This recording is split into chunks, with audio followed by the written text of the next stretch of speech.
Good morning and welcome to Miracles with Mary Ellen. Last week on Miracles with Mary Ellen, I spoke about your brain and how it is only 3 pounds, runs on only 15 kilowatts of power, yet processes 34 gigabytes of information every day. Wow, isn't that a miracle? Today I'm speaking about the miracle of programs or reprogramming your brain for success. Now, the programs of what I am speaking about today refers to the messages or the thoughts that get wired into your brain. The same way software runs a computer, these messages or thoughts cause you to think and act the way you do, especially when you hear them over and over and over again.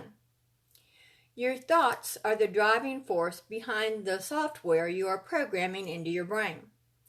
So parents, as you raise your children, when you say negative thoughts to yourself, your children do hear these.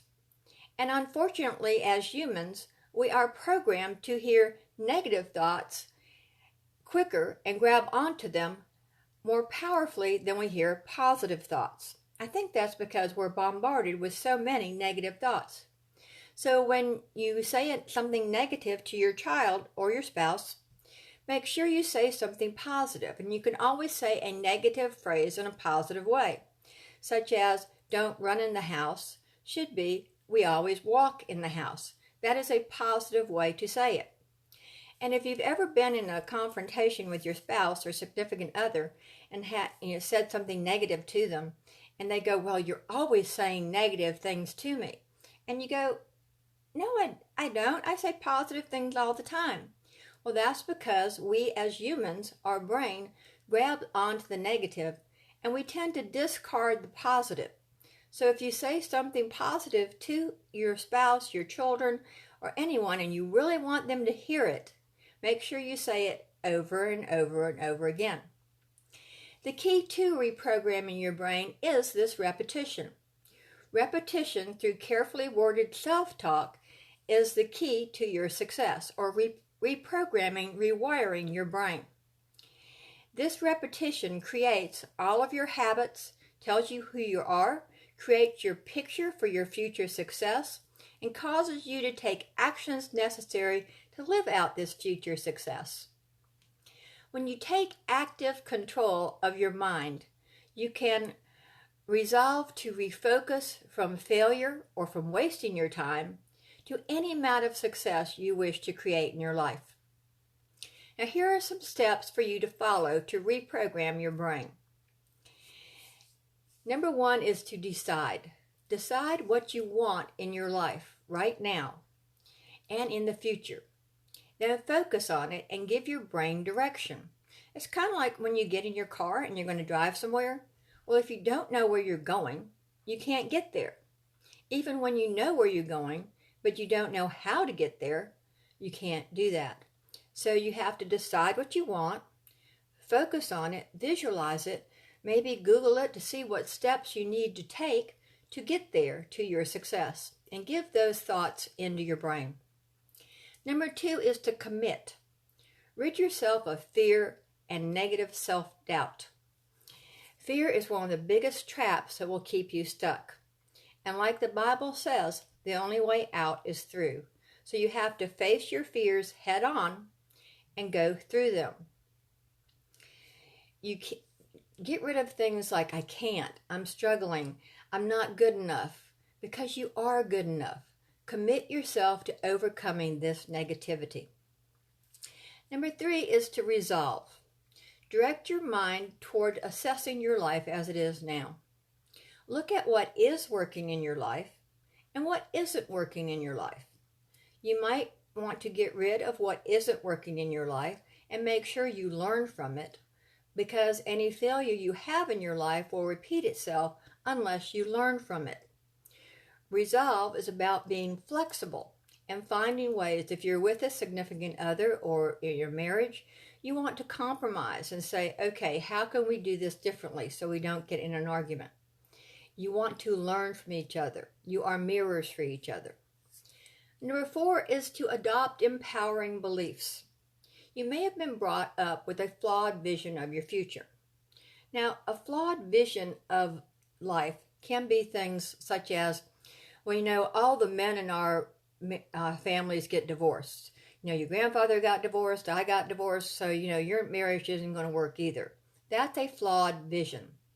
And if you have a diagnosis, then you might hear all your life, well, your grandmother had it, your mother had it, your aunt had it, so, it probably runs in our family. The flawed vision is that you are genetically made up to go through these things, and you're not, okay? You can change this. You need to say to yourself, I am loved and supported by all I do. I deserve a healthy, well-balanced life. When you change your self-talk, you change your life. Number 5 is to embrace uncertainty. You are not in control of your life. The only thing you are in control of is your actions and your reactions, or as I like to say, responses to what happens to you. So focus on trust, giving without exceptions, and living a conscious life. Number 6 is to focus on gratitude. Gratitude and appreciation allows you to shine a light on everything positive. And I am always so grateful for everyone that supports my Truth of the Day posts and everyone who watches Miracles with Mary Ellen. Manny and Nancy, yes, I see you're watching. And Pete, thank you so much for always being here.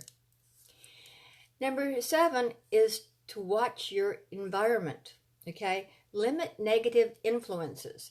Negativity from daily news and toxic people and social media can have a profound effect on your mind and your brain without you even knowing it. So if you're around people that are negative all the time, put your shields up while you're around them and allow their negativity to bounce off of you while you say to yourself, I am loved and supported. Allow them to have their negativity. You just don't want to have it too. And for the news media, you might want to watch it to see what you need for yourself and then turn it off. Number 8 is to visualize. As you reprogram your brain, you want to pick something you want to make into a reality. Visualize it for 5 or 10 minutes every day as if it's already happened. I like to visualize, kind of dancing around so that if I go on the Ellen program, I'm ready. Or if I go on Dr. Oz, I start waving. So I like to visualize these things. Hopefully they'll happen one of these days. Learning to manage your thoughts or reprogram your brain may seem like a big task. However, your brain is designed to change. Just like a computer, you need to rewire it and reboot it with this new positive self-talk. Now here's your self-talk for today. I know my brain is programmed with the thoughts I think and the way I was taught. I now reprogram my brain for success and happiness. My thoughts now rewire my brain for positivity and success in all areas of my life because I deserve it. Once again, your self-talk for today is, I know my brain is programmed with the thoughts I think and the way I was taught. I now reprogram my brain for success and happiness. My thoughts now rewire my brain for positivity and success in all areas of my life because I deserve it. Dennis, thank you so much for coming on and watching. I will be with you next week with Miracles of Mary Ellen, when I will be speaking about the miracle of positivity. And we all know what a great miracle positive thoughts are. However, I'm going to be in my kitchen showing you an experiment so you can visualize the Mary Ellen way of positivity. And it's really the only way that'll work. So join me next week on Miracles with Mary Ellen for the miracle of positivity. Please subscribe and please share this video with your friends and family if you've learned something. Go to my Ask Mary Ellen new Facebook page or AskMaryEllen.com, my new website. And AskMaryEllen.com is also my YouTube channel. So hopefully you'll subscribe to that. Thank you very much for watching, and I'll see you next week in my kitchen for the miracle of positivity.